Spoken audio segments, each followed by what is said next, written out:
Strictly use only the examinee number assigned as found in the examinee attendance sheet. Moreover, improper shading of examinee number or unshaded examinee number shall invalidate the examination. As such, the examination shall be cancelled. So, welcome back to our channel. In this video, pag-usapan natin itong pinaka-importante, isa sa pinaka-importante when you take the civil service exam, ang examinee number. At sobrang daming post na nakikita ko sa mga Facebook page na nagtatanong, saan ba mahahanap itong examinee number to? At ano ba yung ibig sabihin na improper shading or unshaded shall invalidate the examination? So, sagutin na natin ang lahat ng mga katanungan dito sa video na to para bawas na sa inyong stress or sa inyong mga dapat alalahanin or iisipin. Kasi sobrang dami na nagtatanong, saan ba makikita yung examinee number? Paano ba? Ganun. So guys, ang examinee number, makikita yan sa attendance sheet. Pagpasok niyo ng classroom, pagdating ng civil service exam, papasok kayo sa classroom kung saan kayo naka-assign na mag-exam. Pagpasok niyo doon, meron po kayong proctor or yung teacher na naka-assign para magbantay sa inyo at bibigyan po kayo sila po yung mag-facilitate ng attendance sheet. I-check niya yung attendance sheet, kailangan ninyong ipakita yung inyong valid ID. So, dapat yung same ID na ginamit ninyo during the application, mas okay na yun ang dalhin ninyo para mas mabilis ang proseso.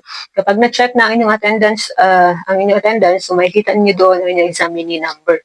So, yung examinee number na yun yung inyong gagamitin sa inyong answer sheet.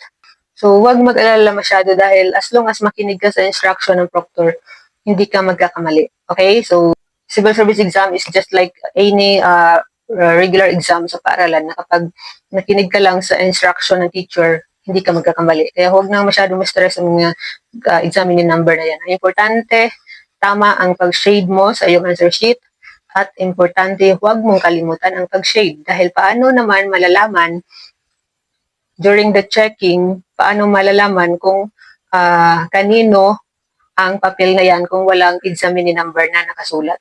Dahil yung examinee number, yan yung number mo as examinee. So, every examinee has a unique examinee number na parang pangalan mo na kapag hindi mo nasulatan ng pangalan ang iyong test paper sa school, so paano malalaman kung kanino yun, di ba?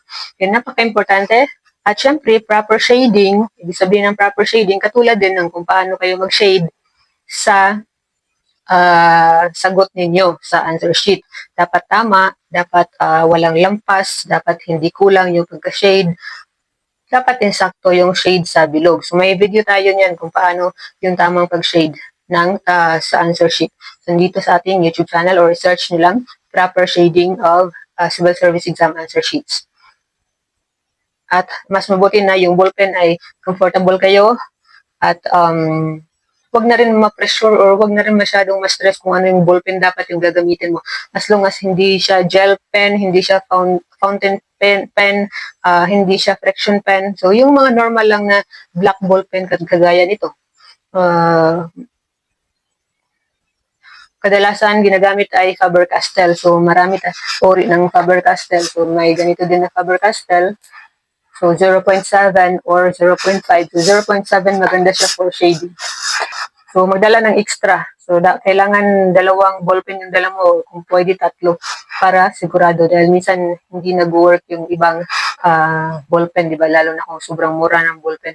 Ngayon ang mga quality ng ballpens ngayon, sobrang minsan kakabili mo lang, hindi na susulat, di ba? Kaya, so let's bring an extra. So, ganun lang. That's all about the examinee number. So, and also, mas okay na magdala kayo ng official receipt ninyo or yung application receipt ninyo para doon ninyo makopya yung answer sheet ay yung examinee number ninyo. Dahil kakailangan ninyo yan later on para ma-access ninyo ang inyong rating or inyong score sa OCSERG's website. Pero kung hindi naman, okay lang yan. Maraming paraan naman later on sa pag-access ng inyong examinee number. Pero, basta, ang importante, muna, during the civil service exam, ay tama ang pag-shade mo ng yung examinee number at huwag mong kalimutan ang pag-shade. Okay? So again, nasa attendance sheet lang yan, kaya huwag ka na mag-worry dyan. At ituturo yan ng inyong proctor kung paano bago pa man mag-umpisa yung formal na pagsagot sa answer sheet. Hindi ka pa nakasubscribe dito sa ating YouTube channel, huwag kalimutan mag-subscribe for more videos. Thank you for watching.